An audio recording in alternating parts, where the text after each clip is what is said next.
दादू बताएंगे अंशुमन को मायरा का सच कि दरअसल गीतांजलि की बेटी नहीं है, अरमान की बेटी है मायरा।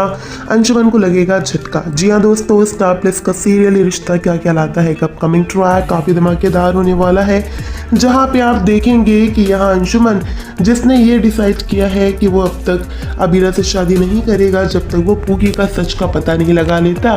ऐसे में अब आप देखेंगे कि कुछ ऐसा हो जाएगा जहाँ पे आप देखेंगे कि अंशुमन दादू सासे यानी कि गीतांजलि के पापा से बोलते हैं कि अगर अभी पूकी होती तो वो बिल्कुल आपकी बेटी जैसे गीतांजलि है उसकी बेटी मायरा की तरह ही होती और शायद इतनी ही नटखट होती।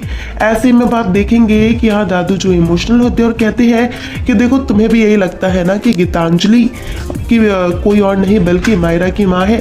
दरअसल यहाँ पे आप देखेंगे कि यहाँ पे दादू जो इतने इमोशनल हो जाते हैं वो बताते हैं कि एक्चुअली में गीतांजलि जो है वो सिर्फ और सिर्फ मायरा की वजह से ही शादी कर रही है अरमान से, ताकि मायरा को उसकी एक माँ मिल सके।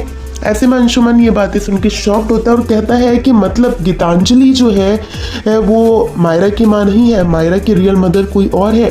तो ऐसे में अब आप देखेंगे दादू बताएंगे कि दरअसल गीतांजलि जो है वो मायरा की माँ नहीं है, मायरा जो है वो अरमान की बेटी है। अरमान उसे अपने बिल्कुल अकेले ही पाला है और गीतांजलि ने उसका साथ दिया है और दोनों शादी भी इसीलिए कर रहे हैं ताकि मायरा को उसकी माँ मिल सके और अरमान भी यही चाहता है।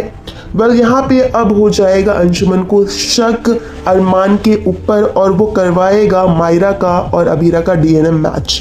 देखना खास होगा कि आखिरकार क्या यहाँ पे डीएनए टेस्ट के थ्रू मायरा का सच यानी पूकी का सच आ जाएगा सामने, ये देखना होगा दिलचस्प।